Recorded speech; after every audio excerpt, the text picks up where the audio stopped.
Mga kababayan, nauunawaan ko ang galit at pagkadismaya ninyo.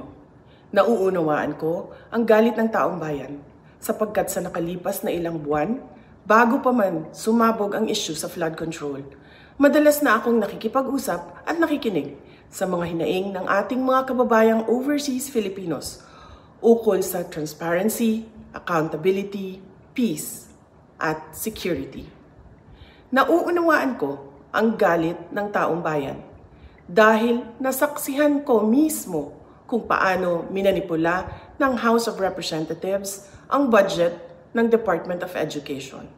Sa halip na sundin ang listahan ng DepEd upang matugunan ang malalang kakulangan sa classrooms, misulang ginawang pork barrel ang pondong nakalaan para sa kabataang Pilipino at pinaghati-hatian ng mga kongresistang malapit sa mga makapangyarihan.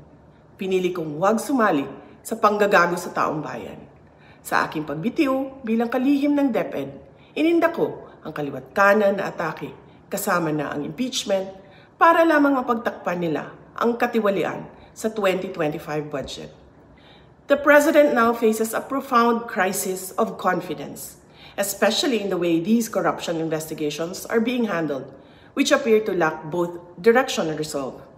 We also seek clear answers on how a budget that deprived Filipinos of billions and billions of pesos was approved under his watch.